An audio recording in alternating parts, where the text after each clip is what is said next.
अच्छा, या तो जल्दी भागेंगे यहाँ से या तो कहीं ना कहीं कुछ उल्टा उसमें लगाएंगे अपना दाव पेच। कोई कहेगा कि नहीं पहले था, जब से नरसिंह मेहता आए तब से नहीं। ये सब अपनी व्याख्याएं हैं जबरदस्ती लगाई हुई। इसका मतलब नरसिंह मेहता से पहले गुजरात गड़बड़ था, ऐसा नहीं है।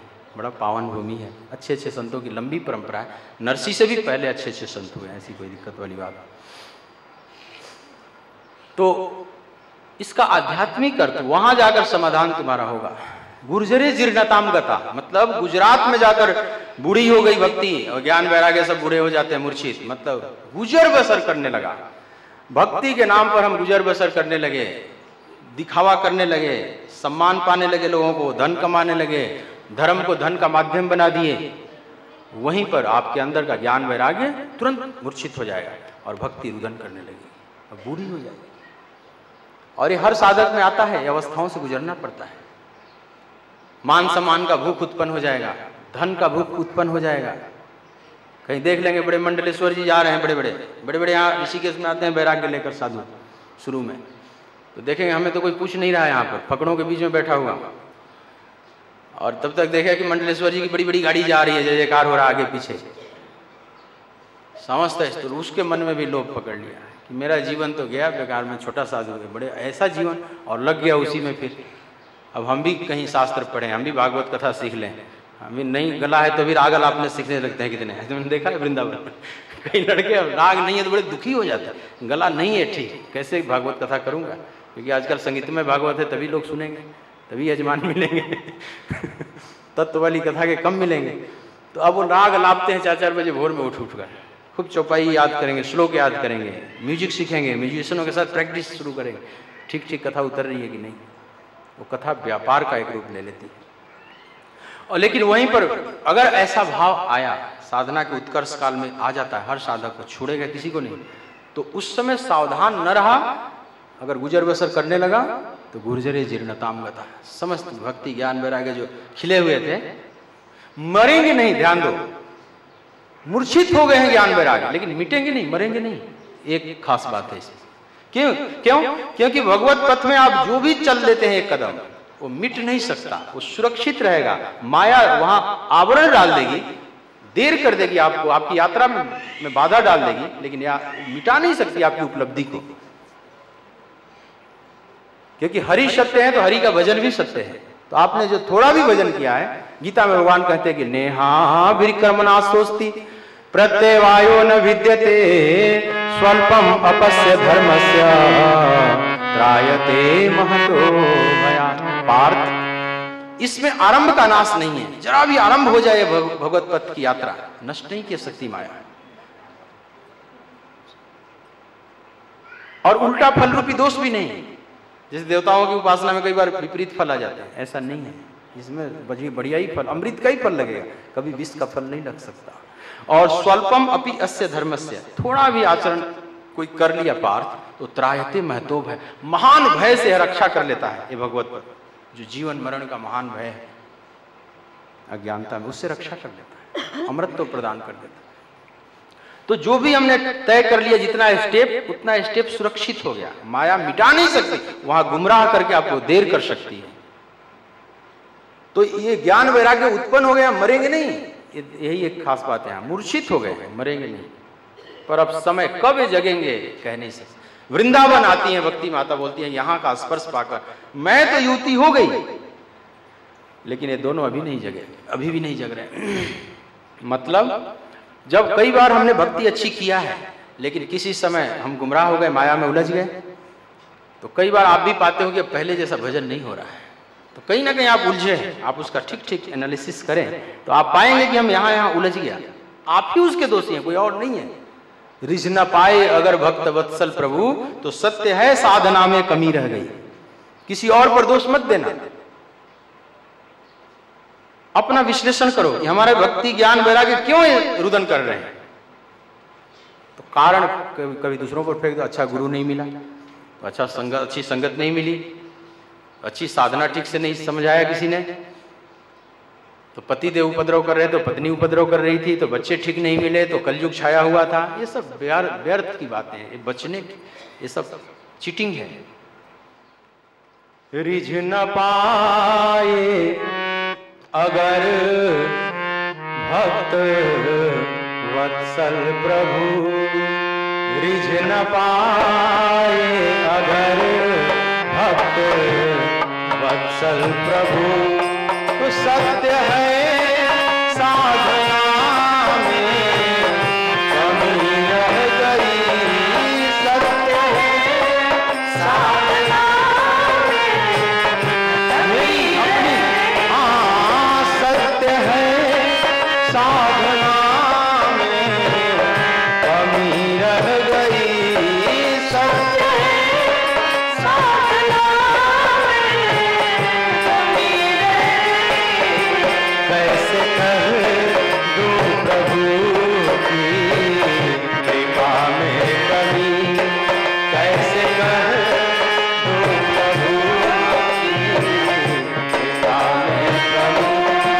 खुद मेरी प्रार्थना में कमी रह गई, खुद मेरी कमी रह गई, रिझ न पाए अगर भक्त वत्सल प्रभु। तो सत्य है हमारी ही साधना में, अर्चना में, वंदना में, प्रार्थना में कहीं ना कहीं कमी रह गई। इतनी बात ईमानदारी से स्वीकार करें, तब भी आप एक ऑथेंटिक साधक हैं। ईमानदारी से अपनी कमी तो स्वीकार की है, ये अभी प्रभु के राज्य में आप एक स्थान पा लिए। ईमानदार तो है, कम से कम अपना स्वीकार किया है।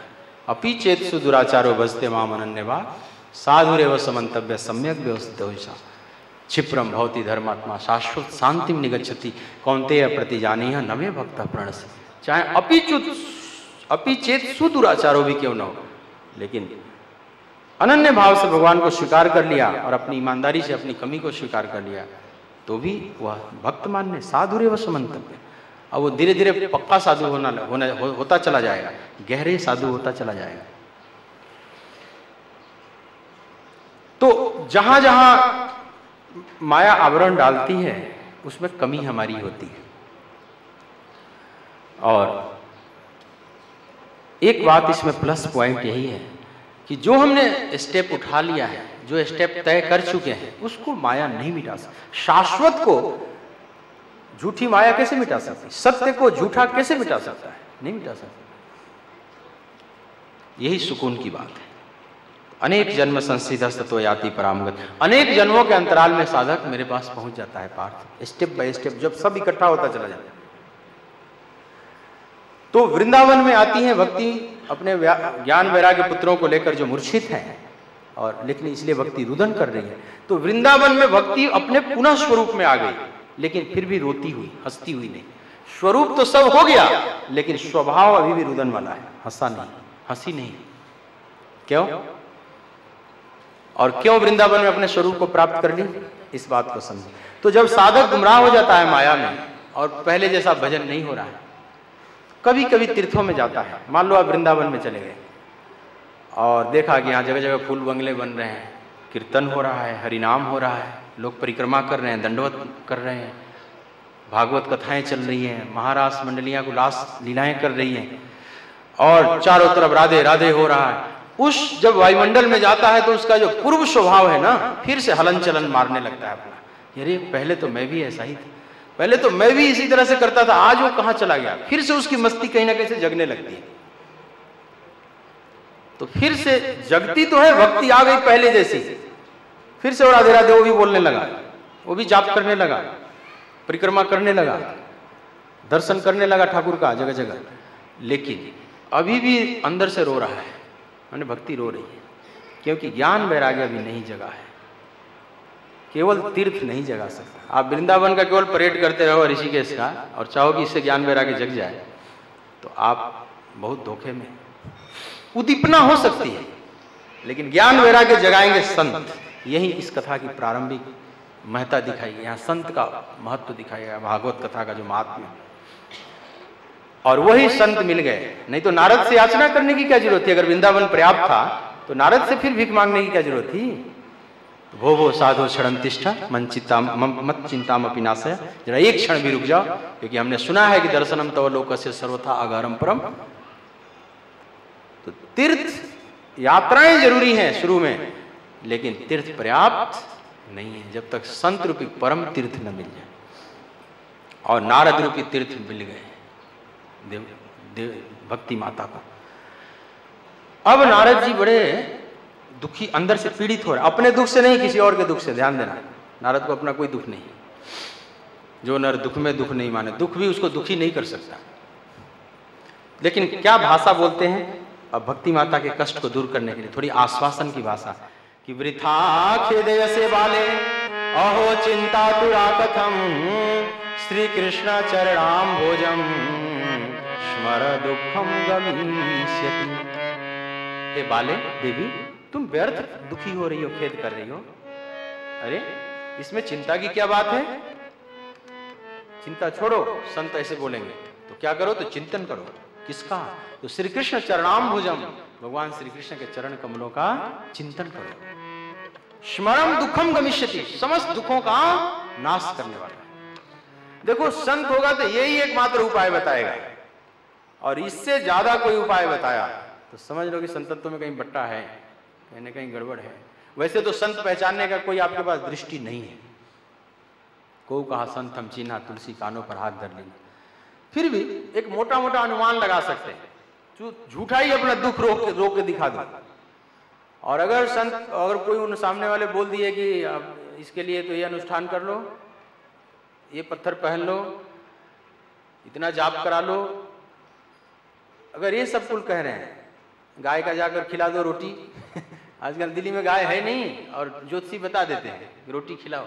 अब वो गाय कार में पेट्रोल भराए, पेट्रोल पंप पर जाकर 2 रोटी लिए हैं बेचारे, 10 किलोमीटर कहाँ गाय मिलेगी पूछते हुए भटक रहे हैं मूर्ख की तरह। देखने में कैसा लग, 2 रोटी तुम खिलाने के लिए इतना प्रदूषण फैला रहे हो, अपना पेट्रोल भी बर्बाद किया। और गाय से प्रेम नहीं है, वो सेवा नहीं हुई। तू तो अपनी सेवा करने के लिए जा रहा, तो अपने स्वार्थ बस जा रहे, गो सेवा नहीं हुई। तो अपने वो ग्रह नक्षत्र राहु केतु के डर से तुम भागे जा रहे हो, ज्योतिषी जो पीछे पड़ा है तुम्हारे। लेकिन चलो, दुनिया जो कर रही है आप तो मत करो, कम से कम आप अगर भक्त हैं तो इन पछड़ों में मत पड़ो। गाय की सेवा करो, गाय दुखी दिख रहे हैं तो हरी चारा खिला दो, प्यार से खिलाओ, जो उनका भोजन है वो खिलाओ। कई लोग अंगूर सेव केला खिलाने लगते हैं। अरे भाई, गरीब बच्चे हैं उसको खिलाओ, ये मनुष्य का भोजन है। और जो गाय दूध नहीं देते उसको भी खिलाए चले जाए। कितने जलेबी खिला देते हैं खरीद गाय का पेट खराब हो। तुम अंधश्रद्धा में दौड़े चले जा रहे हो। बंदरों को केला और फल खिलाते हैं, वही बच्चे घूम रहे हैं यहाँ आहार कुपोषण के शिकार, उसको नहीं खिलाएंगे क्या? अब बंदर खाकर केला करे क्या करेगा? तुम और उपद्रव मचाए।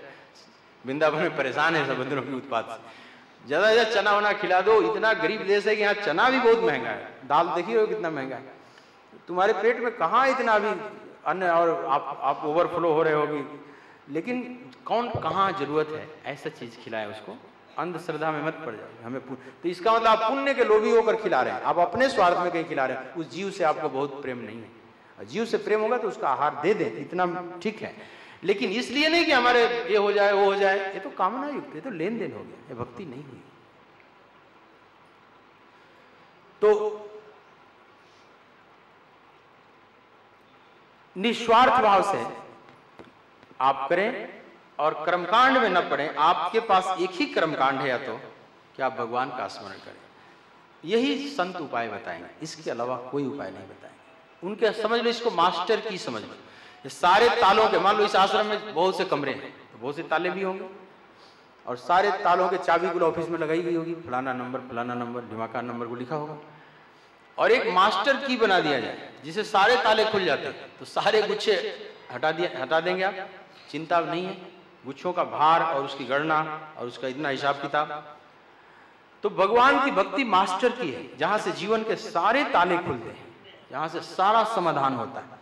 तो नारद जी वही बता रहे भक्ति माता को, क्या? श्री कृष्ण चरणाम्बुजम स्मरम दुखम गमिष्यति।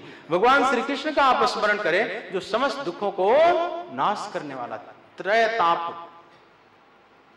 तापत्रय विनाश आया, केवल भगवान ही कर सकते।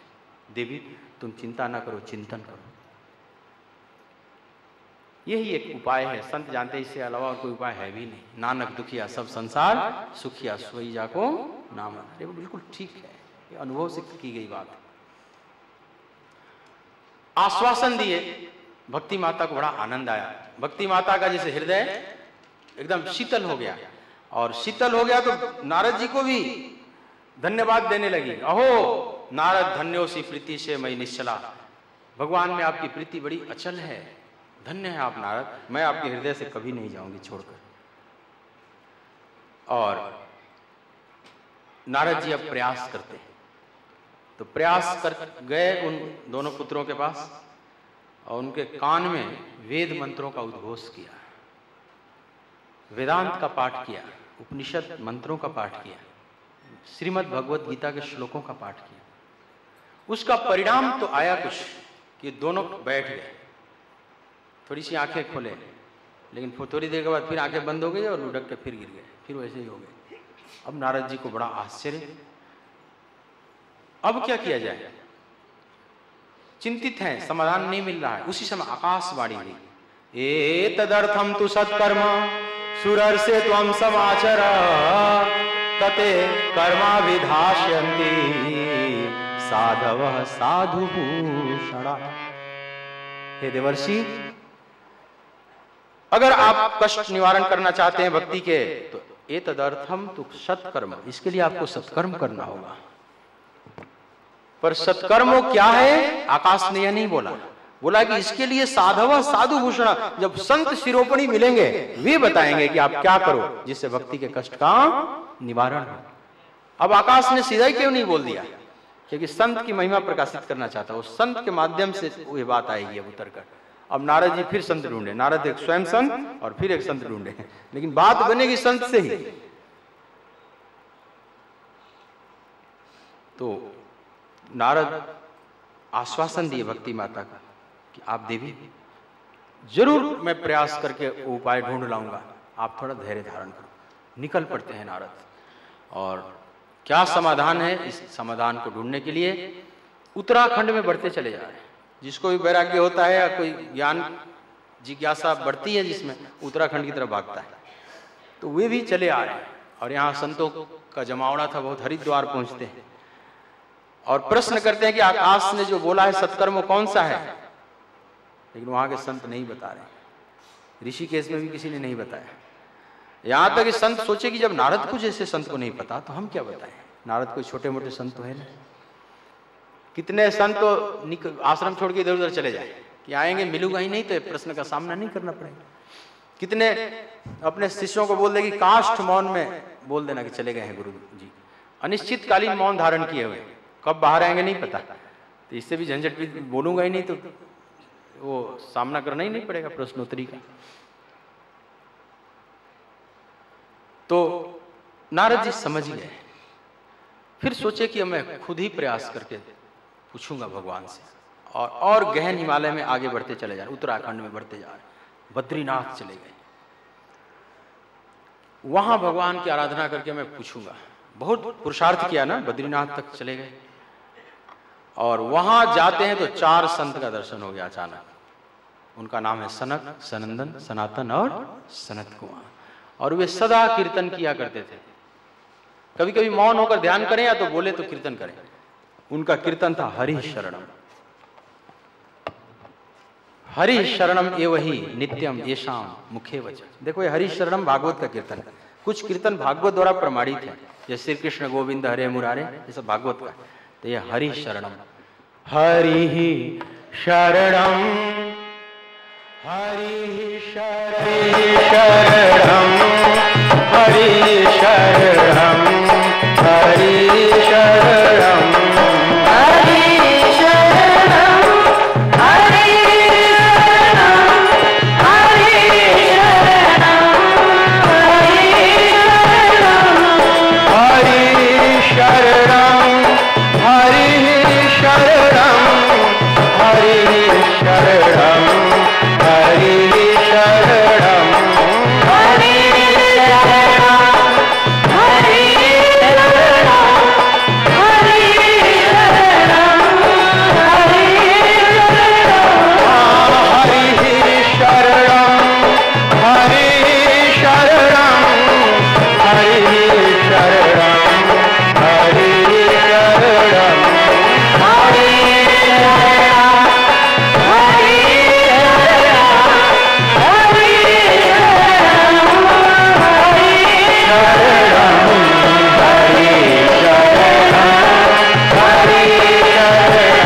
सुंदर मिठास है इसमें, प्रभु की शरणागति का भाव व्यक्त हो रहा है इसमें। तो 4 संतों का दर्शन हो गया, मतलब भगवान दिए तो छप्पड़ फाड़ कर दिए, जैसे बोलते हैं लोग, भगवान देते हैं तो, और भगवान के घर में देर है लेकिन अंधेर नहीं है। क्योंकि जब जनवरी फरवरी में खूब सर्दी आप पड़ रही थी तो आप क्या मांग रहे थे? भगवान थोड़ा गर्मी हो जाए, तो भगवान दे दिए ना, जून मई जून तक आते आते, मैंने देर है लेकिन और अब फिर मांग रहे हो सर्दी, जब सर्दी आ जाए जल्दी तो फिर आ जाएगी सर्दी देर है लेकिन अंधेर नहीं है। तो भगवान देते हैं तो इतना देंगे कि आप संभाल नहीं पाएंगे, लेकिन कब? तब जब आपका पुरुषार्थ पूरा हो जाए। संत मिलेंगे कृपा से, लेकिन कृपा और पुरुषार्थ जब मिलता है, पुरुषार्थ जहाँ पराकाष्ठा पर चला जाता है, वहीं पर प्रभु की कृपा अनावृत हो जाती है, आपके सामने आ जाएगी। तो मिलेंगे संत तो कृपा से ही, पर पुरुषार्थ कितना किया देवर्षि ने, जगह जगह जिज्ञासा लेकर गए, अंत में खुद ही लग गए अपने आप में, कठिन उस बर्फीली चोटियों पर चले गए, और तब भगवान द्रवित हो जाते हैं। जब द्रवई दीन दयाल राघव तो साधु संगत पाए, अब द्रवित हो गए, हाँ साधु संगत मिल गई, पूरा 4 संतों का सत्संग मिल गया। और यहीं पर वो जो पूछे हैं कि आप क्यों दुखी हैं, तो नारद जी बताए कि मैं इसलिए दुखी हूँ, अपनी व्यथा सुना दी। लेकिन ध्यान दो, ग्रसित नहीं हुए, बीमारी में फर्क है, एक अपने दुख से दुखी है और दूसरा दूसरे के दुख से, अपने दुख से नहीं, बुनियादी फर्क है। संत हृदय नवनीत समाना, संत हृदय नवनीत समाना, कहा कभी न पर कहे न जाना, निज परिताप गहई नवनीता, निज परिताप गहई नवनीता। कवियों को उपमा देने नहीं है ठीक से, क्योंकि मक्खन और संत के हृदय में क्या फर्क है? हाँ, निज परिताप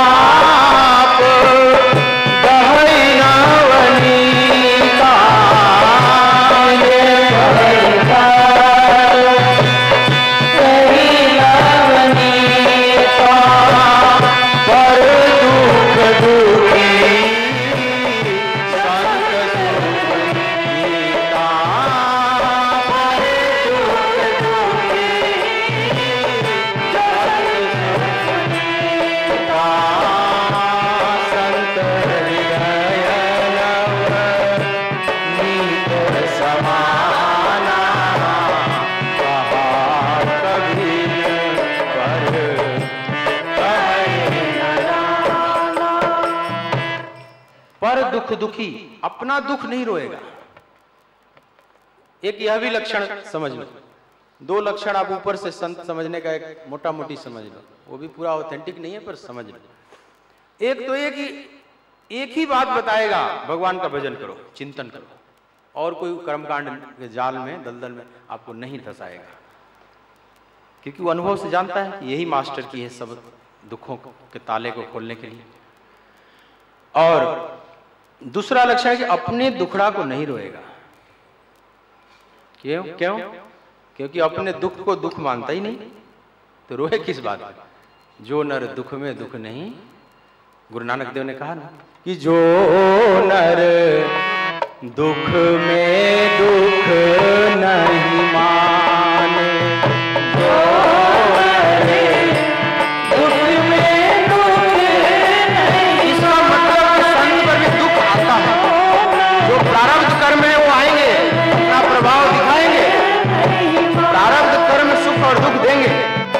सुखी दुखी नहीं होगा, क्योंकि आनंद में हिलोरे ले रहा है, साक्षी भाव से देखेगा, दोनों का दृष्टा हो जाएगा, सुख भी अपना परिणाम देकर चला जाएगा। हे सुख आपको अलविदा, है दुख तुम भी दे जाओ, तुम भी लेन देन पूरा करो।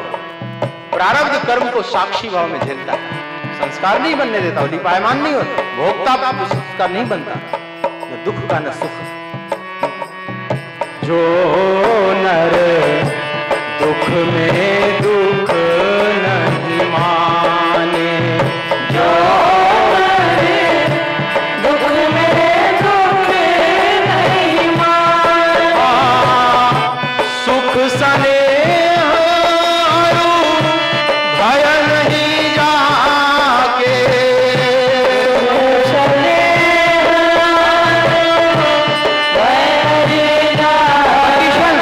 दुख में दुख वही नहीं मानेगा जो इन कंडीशनों को माने, सुख में भी सुख न माने। हाँ, सुख सने भय नहीं जाके,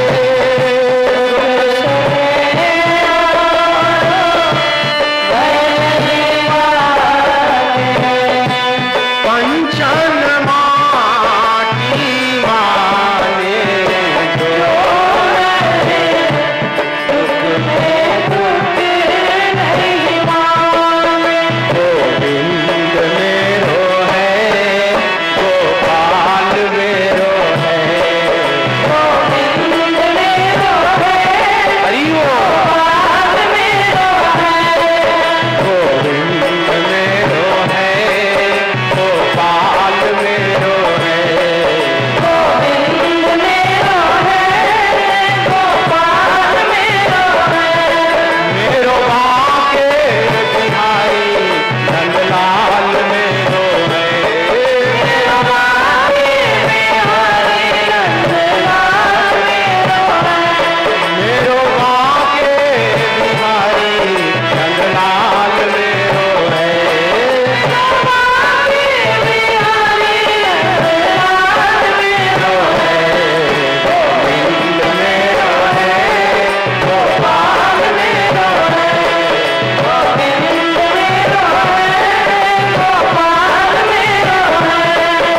गोविंद मेरो है, गोपाल मेरो है, गोविंद मेरो है, गोपाल मेरो है, गोविंद मेरो है, गोपाल मेरो है, गोविंद मेरो है, गोपाल मेरो है, गोविंद मेरो है, गोपाल मेरो है, गोविंद मेरो है, गोपाल मेरो है, गोविंद मेरो है, गोपाल मेरो है, गोविंद मेरो है, गोपाल मेरो, बाके बिहारी नंदलाल मेरो। बोलिए बाके बिहारी लाल की जय, श्री दुख में दुख नहीं माने, वो नर है, उसके अंदर नरत्व प्रकट हो चुका है, वो माया को पराजित कर देगा। पर दुख दुखी संत सुपुनीता, जो देवर्षि की स्थिति है, भक्ति माता के कष्ट को देखकर द्रवित हुए, ये बुनियादी फर्क। लेकिन इसके लिए भी आश्वासन देते हैं सनकादिक कुमार कि मां चिंताम कुरु देवर्षे, हे देवर्षे आप चिंता न करें, हर्षम चित्ते समावह, अपने हर्ष लाइए हृदय में, और उपाय है, असंभव बात नहीं बोला है आकाश ने, है उपाय। क्या? तो वर्तते पूर्व ये वही जो पहले किया गया है, वही उपाय आप भी कीजिए। नारद जी ने कहा कि पहले कौन सा उपाय? मैंने तो सब उपाय कर लिया अपनी तरफ से। बोले कि एक और उपाय करके देखिए जो आपने नहीं किया है, ज्ञान यज्ञ कीजिए। मतलब भागवत ज्ञान यज्ञ का आयोजन कीजिए, उसमें ज्ञान जग जाएंगे दोनों, क्योंकि सबसे बड़ा ये ज्ञान यज्ञ, द्रव्य यज्ञास तपो यज्ञास योग यज्ञास तथा परे स्वाध्याय ज्ञान यज्ञश्च तेतु कर्म विसूचका। यही लगभग गीता में भी है, थोड़ा अर्धाली अंतिम छोड़कर। उसमें ज्ञान यज्ञ सबसे श्रेष्ठ है, क्योंकि सर्वम कर्माखिलम पार्थ ज्ञाने परिसमाप्यते, समस्त कर्म अंत में ज्ञान यज्ञ में ही भस्म होते। इसलिए लिखा जाता है श्रीमद् भागवतम ज्ञान यज्ञ, ये ज्ञान यज्ञ है। उसका आयोजन कीजिए और सब कष्ट निवारण हो जाएगा। और उस पुराण का नाम है जिसका ज्ञान यज्ञ आप करेंगे, इदम भागवतमम नाम पुराणम ब्रह्म संवितम भक्ति ज्ञान विरागाणाम स्थापनाय प्रकाशितम। देवर्षि उसका नाम है श्रीमद् भागवत महापुराण ब्रह्म संहितम, जो वेद सम्मत है, वेदों को ही फॉलो करता है। और ये भक्ति ज्ञान विरागाणाम, इसी भक्ति ज्ञान और वैराग्य को प्रकाशित करने के लिए स्थापनाए प्रकाशितम, इसी की स्थापना के लिए भागवत को प्रकाशित किया है भगवान ने। तो भक्ति ज्ञान और वैराग्य से लबालब भरा हुआ इसकी जो कथाएं हैं, आप उसका आयोजन कीजिए। ऐसे महापुरुषों की जब कथाएं चलेगी, जो परम विरक्त थे, परम ज्ञानी थे, प्रेमा भक्ति में आप्लावित थे, और जो सुनेगा तो उसके भीतर की भक्ति ज्ञान और वैराग्य फिर से जागृत होने लगी। तो नारद जी ने सोचा कि जब मैंने वेद का पाठ किया, गीता का पाठ किया, उपनिषद का किया, इससे बात नहीं बनी तो ये भागवत से कैसे बात बन जाएगी। तो ऋषियों ने कहा कि हाँ देवर्षि, हो जाएगी, आपको संशय नहीं करना चाहिए, युग की मांग है, समय की मांग है, अभी उसी के माध्यम से बात बनेगी। उपनिषद दुनिया के सबसे कीमती ग्रंथ, सबसे सर्वोच्च अगर कोई शास्त्र है तो उपनिषद। उपनिषदों की तुलना किसी से नहीं की जा सकती। उससे पता चलता है कि भारतीय दर्शन कितना गहरा है। और जिस भूमि पर आप बैठे हुए हैं ना, सब उत्तराखंड की भूमि, ये सब स्वर्गाश्रम है, ऋषिकेश, ये तो उपनिषदों की भूमि। इस भूमि पर जितने उपनिषदों पर चिंतन किए गए, जैसे जैसे संत हुए हैं प्रकांड, निश्चित ही गहन दर्शन है, जो सब ओर से अपने झंझट को मुक्त होकर यहाँ आकर अपने को डूब कर लगेगा चिंतन में, तब वो उपनिषद जैसे ज्ञान निकलते हैं। ये बहुत गुण है। श्रीमद् भगवत गीता भी महान है। हे देवर्षि, समस्त उपनिषदों का सार है एक तरह से, सर्वोपनिषदो गावो दोग्धा गोपाल नंदना। लेकिन फिर भी वो भी तो एक दर्शन, दार्शनिक ग्रंथ है। उस पर भी विचारशील लोग ही उसमें टिकेंगे। सामान्य जो विचार से भागते हैं वो उपनिषद और गीता भी नहीं पढ़ेंगे ठीक से। तो जहां कथाओं के माध्यम से, जो बड़े बड़े परमहंसों की कथाएं हैं, भक्तों की कथाएं हैं, उसके माध्यम से भक्ति ज्ञान वैराग्य जगता है। इसलिए श्रीमद् भागवत कथा में आपको संशय नहीं होना चाहिए, युग की मांग है, बिल्कुल ठीक है। खैर, नारद जी समझ तो गए कि इससे बात बनेगी, ऋषियों की बातों में श्रद्धा है, पर इसका आयोजन कैसे किया जाए। उन लोगों ने बोला कि चिंता न कीजिए, वक्ता हम लोग स्वयं होंगे, आप श्रोता बनेंगे। स्थल कहाँ? तो गंगा द्वार समीपे तु तटम आनंद नामकम, गंगा द्वार के समीप एक आनंद घाट नामक सुंदर जगह है। गंगा द्वार माने हरिद्वार। ये ऋषिकेश तो पूरा अभी पहाड़ों में है ना, अभी हिमालय में है। अब आप लोग हिमालय में आ चुके हो, यहाँ सब लोग नहीं आते थे पहले। अब आज गाड़ियों की सुविधा होगी तो सब यहाँ कुल विरक्त लोग ही आते थे। या जो घर से चलते थे ना, कुल बद्रीनाथ की यात्रा पर आते थे, तो दोनों तरफ से आंसू झड़ते रहते थे, शी ऑफ करने एक दूसरे को। जब शी ऑफ करते थे जो आते थे, मतलब ये लौट कर आएंगे कि नहीं आएंगे, इसलिए अभी से रोक आ लो सब। तो बुजुर्ग लोग जाते थे, कोई लौट कर आता था, कोई इधर ही पधार जाता था। कहीं पाँव छिटक गए, कहीं मौसम बेमौसम में फंस गए और किसी कारण से, तो लौट कर अगर वो आ गए तो पूरे गांव, कई गांव के लोग आकर उनके चरण धूली लेते थे। जब बद्रीनाथ से कोई आ जाए तो, और अब बद्रीनाथ से आ जाओ घूमकर तो कोई खास बोला कि हम भी गए थे आपसे पहले, पिछले साल मैं तो हेलीकॉप्टर से गया था। तो आप कहोगे कि मैं तो कार से गया, तो हेलीकॉप्टर से चल होकर आ गए। तो सारी व्यवस्थाएं तो बनती चली जाती है। वही हो गई बात, सब कुछ हो रहा है इस तरक्की के ज़माने में, सब कुछ तो हो रहा है इस तरक्की के ज़माने में, लेकिन ताजुब है कि आदमी इंसान नहीं हो रहा है। बस इतना ही फर्क है, बाकी सब हो रहा है। हेलीकॉप्टर और सब मिल जाएगा। तो ये थोड़ा सा कठिन भूमि थी, यहाँ ऋषियों ने नहीं रखा, क्योंकि यहाँ सब नहीं आ सकते थे। तो गंगा द्वार से मैंने हरिद्वार में, जहाँ की हिमालय अंत होता है लगभग, मैदानी भाग वहां से शुरू, दोनों का द्वार है एक तरह से। तो वहाँ गृहस्थ लोगों के लिए भी आने में सुविधा है, और जो विरक्त हिमालय में रहते हैं उनके लिए भी सुविधाजनक है। तो हरिद्वार हर तरह से मतलब उपयुक्त माना गया। तो वहां आनंद घाट पर, और बड़ा सुंदर, माँ गंगा के तट को ही सुंदर, जहां भी भागवत के लिए चुना गया है गंगा तट, एक आश्चर्य है। सुखदेव जी का भी वहीं से प्रवाहित होगी गंगा, और यहाँ सनकादिकों की भी। अब आयोजन प्रारंभ होता है। देवर्षि नारद तो हैं संचार मंत्री, हो तो तीनों लोगों में घूमते रहते हैं, प्रचार खूब किया भागवत का, चारों तरफ कहते हैं कि भूर लोके देवलोके च ब्रह्म लोके तथैव च, वहां तक।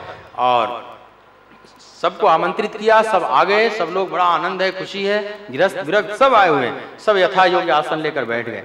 वैष्णवास्य विरक्ताच न्यासिनो ब्रह्मचारिणा, जो जैसा थे वैष्णव विरक्त सन्यासी ब्रह्मचारी सब कुल आगे बैठे हैं, फिर यथा योग्य फिर सब लोग बैठे हैं बड़े प्रेम से।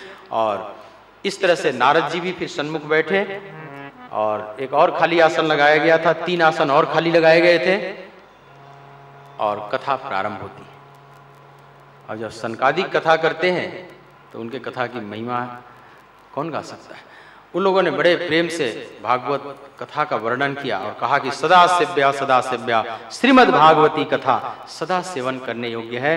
और जो खाली सुन ले भाव से, तो यस्य श्रवण मात्रेण मुक्ति करथले स्थिता, खाली भाव से श्रवण कर लें तो मुक्ति जैसे एकदम हाथ पर आ जाएगी। हाथ पर आप आंवला ले लेते हैं, अपने बस में कर लेते हैं, ऐसे मुक्ति बस में हो जाएगी। अगर केवल डूब कर श्रवण कर ले तो भी ये श्रवण ही पर्याप्त है अपने आप, ऐसा संत कहते हैं।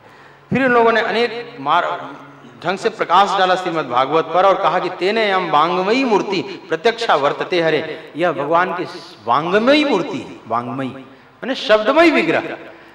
मूर्ति कई प्रकार की होती हैं, जैसे पित्तल की, पत्थर की, काठ की, गुलाब बनाते हैं ना कई विग्रह मूर्तियां।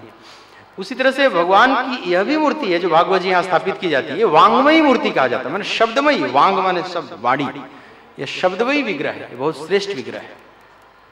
तो यह भागवत जी भगवान का विग्रह है, इसीलिए इनकी स्थापना की जाती है। यहाँ पर अब 7 दिन विग्रह स्थापित रहेंगे। तो इस तरह से अब वर्णन हो ही रहा था। उसी समय भक्ति, ज्ञान, वैराग्य अपने पुत्रों को लेकर और युवा होकर, युवती होकर आनंद से नृत्य करते वहां पर आ गए। और जैसे ही आए सबने देखा तो भक्ति ही सुतौ तौ करुणो गृहीत्वा प्रेमय करूपा सहसा विरासित श्री कृष्ण गोविंद हरे मुरारे नाथेति नामा निमुहुर वदंती। और आकर नृत्य करने, यहाँ ज्ञान और वैराग्य सब नाच रहा है, प्रेम में सभी नाचते हैं। तो सब नाच रहे हैं और सुंदर कीर्तन जो भागवत से प्रमाणित है। क्या कर रही है कीर्तन भक्ति माता और ज्ञान वैराग्य? तो श्री कृष्ण गोविंद हरे मुरारे हे नाथ नारायण वासुदेवा।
का तो काम पूरा हो गया, क्योंकि जो कष्ट निवारण था वो खत्म हो गया। हरिद्वार वाले खुश होते हैं, वृंदावन वाले को कई बार संत चिढ़ाते हैं कि देखो वृंदावन तुम्हारा नहीं जगा पाया, मेरा हरिद्वार महान है, ऋषिकेश महान। इधर वाले जो संत है कहते हैं वृंदावन में दम होता तो उसके ज्ञान वैराग्य वहां नाचते ना, भक्ति रो रही थी वहां, और यहाँ अगर सब नाचने लगे तो हरिद्वार सुपर। अब ताली मत बजा दो, वृंदावन वाले निराश हो जाएंगे, ऐसी बात नहीं है। मेन है कि हाँ, लेकिन ठीक है, हिमालय और गंगा का तो प्रवाह है। गंगा मैंने कहा कि मेरुदंड है, गंगा ने बहुत दिया है, गंगा भौतिक समृद्धि भी दी है और आध्यात्मिक समृद्धि दी है, उसको चुका नहीं सकता ऋण भारत। इसीलिए उसके जल में कीड़े क्यों नहीं लगते आज तक पता नहीं कर पाया विज्ञान ने। और कारण भौतिक नहीं, कारण आध्यात्मिक है, पता कर भी नहीं सकता। यहाँ पर वाइब्रेशन पी है गंगा ने, आध्यात्मिक ऋषियों के वाइब्रेशन को अपने। तो कुछ है, कुछ बात है। रामकृष्ण परमहंसदेव भी कहा करते थे गंगा गंगा है, इसकी तुलना किसी से पैरेलल नहीं खड़ा किया जा सकता गंगा का। तो कुछ बात है। तो जिसकी वृंदावन में न जगी हो, हरिद्वार और ऋषिकेश में जगा कर जाना, और यहाँ नहीं जगी तो फिर पता नहीं कहाँ जगेगी, अब तो कह ही नहीं सकते। अब के बिछड़े कब मिले, तो याद चुकना मत। तो नारद जी का अब दूसरा देखिए इनकी करुणा। नारद जी एक प्रश्न किए कि हे ऋषियों, ठीक है यह कथा बड़ी जबरदस्त है, पावरफुल है, जो भक्त है उनका उद्धार करने वाली है, लेकिन क्या उनके भी उद्धार का कोई उपाय है? जो बड़े पापी लोग हैं, बुरे कर्म में रत रहे थे बहुत ज्यादा और अब बाहर निकलना चाहते हैं, तो क्या उनको भी दलदल से बाहर निकालने का उपाय है? ऐसी ताकत है इस कथा में, उतनी शक्ति है? ऐसा प्रश्न नारद क्यों कर रहे हैं? यहां करुणा दिखाई पड़ रही है। धन्य है देवर्षि, आपको सत सत नमन। मां की तरह है, जैसे मां के दो बेटे हैं, एक बेटा बहुत अच्छा है, तो वो तो अच्छा है ही, वो तो बढ़िया पढ़ लिख भी लेगा, हर चीज में बुद्धिमान है, कुछ ना कुछ कर ही लेगा। लेकिन जो बेटा नालायक है, माँ उसके लिए चिंतित रहती है ना। साधु संत मिलेंगे तो उन्हीं के लिए ज्यादा कहेगी माँ, वैसे तो सब भगवान ठीक है महाराज, लेकिन वो एक जो छोटा है उसके लिए भी कुछ, उसको लेकर ज्यादा चिंतित हो जाती है कई बार। है तो दोनों बेटा ही। ऐसे ही जगत में दो प्रकार के लोग हैं, एक संत स्वभाव के, एक असंत स्वभाव के। लेकिन असंत भी तो अपने ही है, सारा जगत तो अपना है ना। वसुधैव कुटुंबकम, हृदय इतना विशाल हो जाता है संतत्व में कि सारी वसुधा परिवार की तरह दिखने लगती है। तो जब सब परिवार हैं तो उसमें संत और असंत दोनों हो गए ना। तो संत लोग तो पार हो जाएंगे बेचारे, पर इनका क्या होगा? क्या कुछ ऐसा उपाय है ऋषियों, इनका भी उद्धार हो जाए? इस कथा में कोई सी शक्ति है? अपार करुणा का परिचय हो रहा है, यहां मिल रहा है नारद के हृदय का।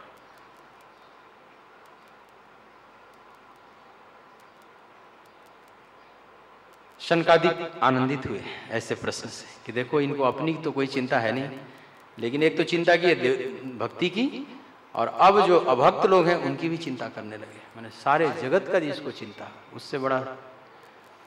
इसलिए संत कई बार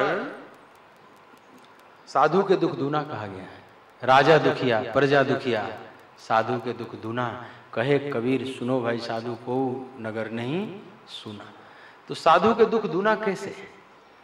एक तो अभी अपना भी दुख है कि अभी साध रहे हैं, अभी तो नाव भंवर में है, पार कब लगेगी कैसे लगेगी, अभी तो नाव समुद्र में ना जाने क्या होए। अपना भी दुख और ऊपर से जो लोग सुनाते रहते हैं। साधु जो बन जाएगा उनको बहुत सुनना पड़ेगा, उनसे ज्यादा किसी को नहीं सुनना पड़ता। तो अपना अभी तो अपनी एक पीड़ा है ही भीतर वाली, हेरी मैं तो प्रेम दीवानी मेरा दर्द न जाने कोई, और ऊपर से दुनिया जो सुनाती रहती है। तो साधु के दुख दूना, दूना दुख ले अर्जित करना है तब साधु बनना है। कोई दुख है तो वैसे ही अपने ही दुख से परेशान है लोग, ठीक है, लेकिन ऐसा दुख लेना भी अच्छा है। ऐसे दुख, लेकिन साधु दुख लेते देते नहीं, उसका समाधान ढूंढते, कहां से इसका उपाय बताते। तो उनसे उन पापी लोगों को लेकर ज्यादा चिंतित हो जाते हैं।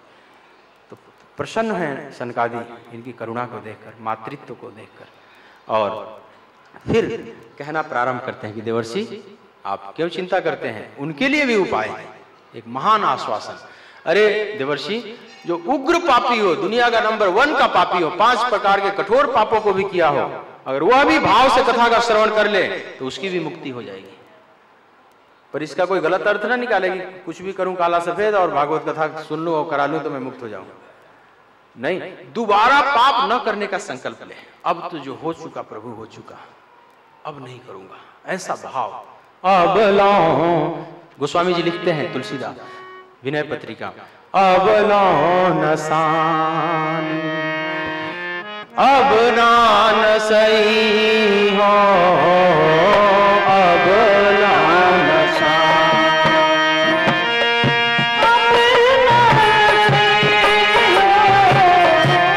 अब नान सानी, अब नान सही हो,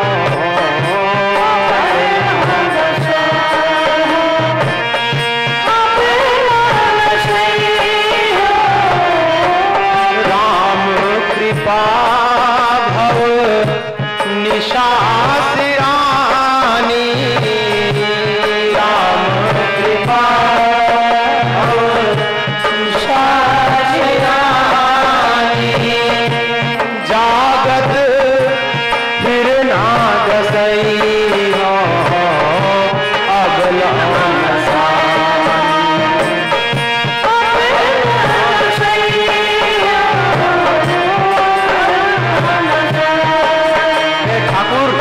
अब तक नष्ट हुआ अज्ञान में, अज्ञान के अंधेरे में, अब न नसे, क्योंकि प्रभु की कृपा से भवनिशा सिरानी, रात्रि छट चुकी है अविद्या की, जागत फिर न डसई। अब मैं जागते हुए अब मूर्छित नहीं होऊंगा, अब माया डस नहीं सकती मेरे।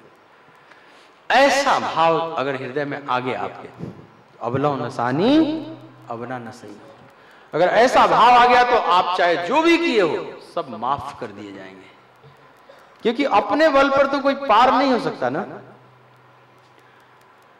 पिछले कर्म जो हमने बुरा किया है उसके बदले में पुण्य करके हम काटे और आप काट पाए, ये संभव नहीं है, क्योंकि जो पुण्य करोगे उसमें भी कई पाप हो जाएंगे। वो जो पुण्य भी करोगे वो बुद्धि से लिया हुआ निर्णय है, क्या पता पाप ही कर रहे हैं। गाय को जलेबी खिला देना पुण्य है कि पाप है?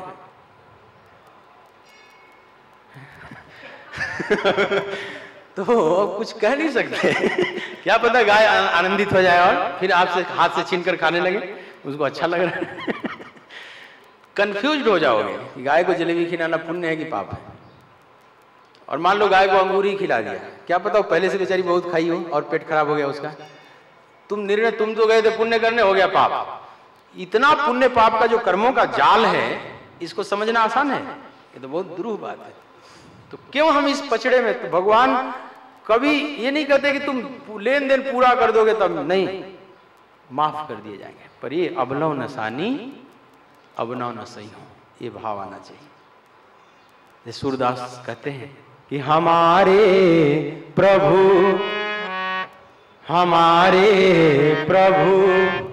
अवगुण चित ना धरो, हमारे प्रभु अवगुण चित ना धरो। अगर अवगुणों को भगवान देखने लगे, अपने चित्त में धारण करें, फिर हिसाब किताब करें तो कोई पार नहीं हो सकता। प्रभु हमारे अवगुणों को न धारण करें।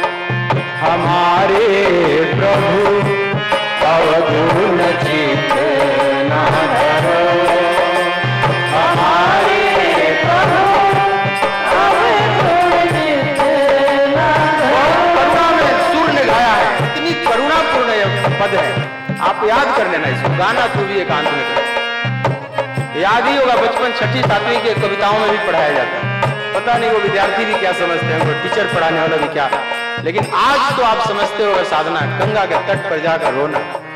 हमारे हरि अवगुण चित ना धरो, हमारे हरि अवगुण चित ना धरो।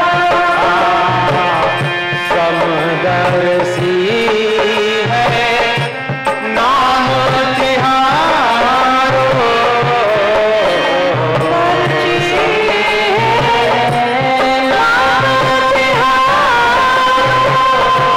चाह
सियावर रामचंद्र भगवान की जय। जय श्री राम।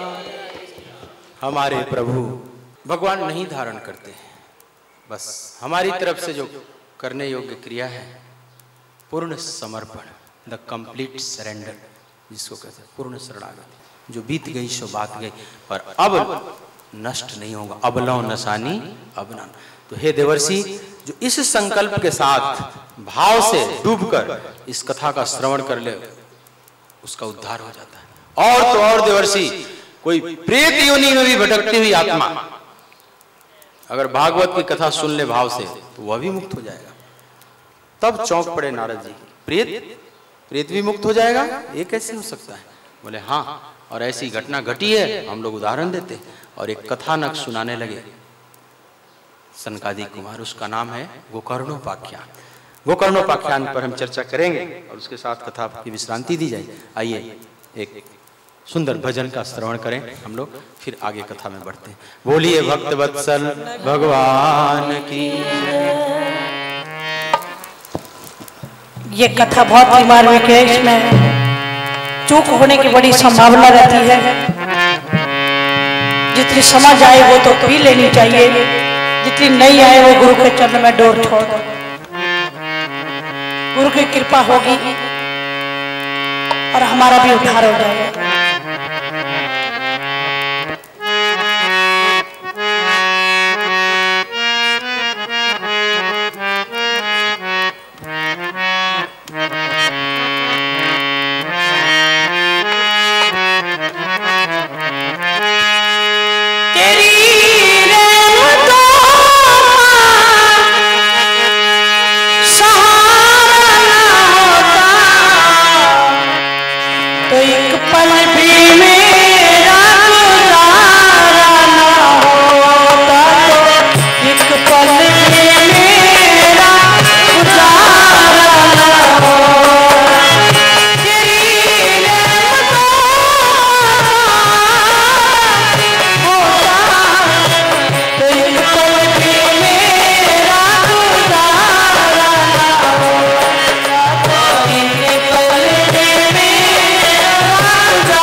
अल्प क्या हो दाता तुम्हें भूल जाऊं,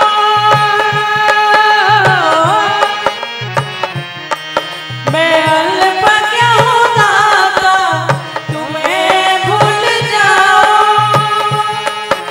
जो ठोकर लगे तो तेरे पास आऊं, जो ठोकर लगे तो तेरे पास आऊं, परिणाम में आज गवार न होता, परिणाम में आज गवार न होता, तो एक पल भी मेरा गुजारा न होता, तो एक पल भी मेरा गुजारा न होता, तेरी रहमतों का सहारा न होता, एक पल भी मेरा गुजारा न होता, तो एक पल भी मेरा गुजारा न होता।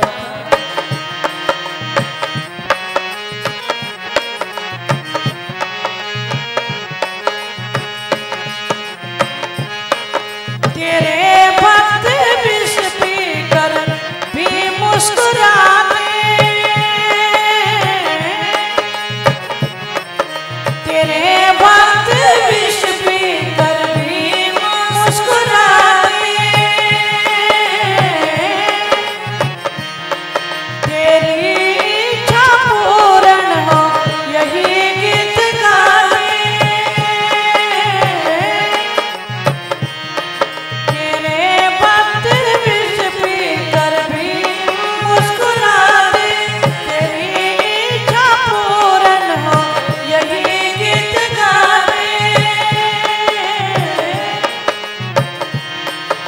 अगर तू अपने भक्तों का प्यार न होता, अगर तू अपने भक्तों का प्यार न होता, तो एक पल भी मेरा पुकारा न होता, तो मैंने भी तुझको पुकारा न होता, तेरी रहमतों का सहारा न होता, तेरी रहमतों का सहारा न होता, तो एक पल भी मेरा गुजारा न होता, तो एक पल भी मेरा गुजारा न होता।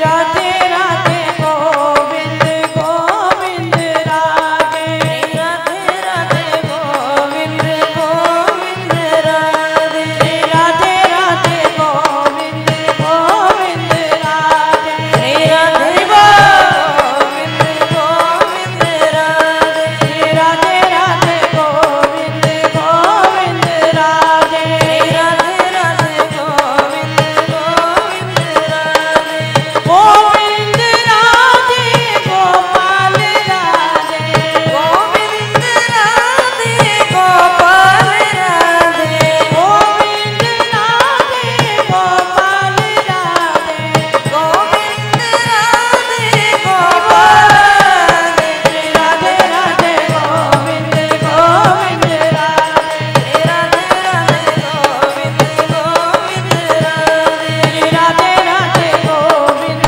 गोविंद राधे, राधे राधे गोविंद गोविंद राधे, राधे राधे गोविंद गोविंद राधे, राधे राधे गोविंद गोविंद राधे। बोलिए वृंदावन बिहारी लाल की जय, जय श्री राधेश्याम। तुंगभद्रा नदी के तट पर एक गांव में एक ब्राह्मण दंपति रहते थे। नाम था आत्मदेव और धुंधुली। तुंगभद्रा इस मानव शरीर को ही कहा गया है, इसका आध्यात्मिक जो स्वरूप है। दुर्बुद्धि मतलब धुंधली। जब जीवात्मा का संबंध दुर्बुद्धि से हो जाता है तो यह जीवात्मा बहुत कष्ट पाता है। दोनों रहते हैं बड़े प्रेम से अपना सामान्य कर्मकांड भी पूरा करता था आत्मदेव। लेकिन भिक्षुको विद्वान लोके, यद्यपि वो विद्वान था, बहुत से धन इकट्ठा कर रखा था, फिर भी भिक्षा मांगता था। मतलब धन की पकड़ थी, मतलब लोभ वृत्ति थी उसमें ज्यादा। भिक्षा तब मांगी जा सकती है ना जब नहीं है आपके पास। तो भिक्षुको विद्वान लोग, विद्वान होते हुए भिक्षुक था, भीख मांगता था।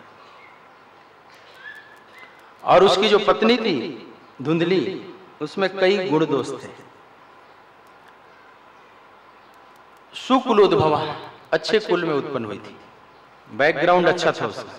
सुंदरी, सुंदर भी थी, सुलक्षणा भी थी, लेकिन कुछ उसमें दोष थे। स्ववाक्य स्थापिका नित्यम, अगर कहीं वाद विवाद हो जाए तो अपनी बात को ही मनवा कर रहती थी, पीछे नहीं हटती थी, चाहे वो गलत हो तो भी। ये भी एक दुर्गुण है। कई बार लगे कि हमें नहीं, हम समझ गए, तर्क में हमारी बात समझ में आ गई कि मैं गलत हूं, तो पीछे हट जाना चाहिए, सामने वाला को धन्यवाद भी देना चाहिए। शूराच गृह कृत्यसु, ये उसमें गुण था। मैंने घर के काम धाम करने में शूरवीर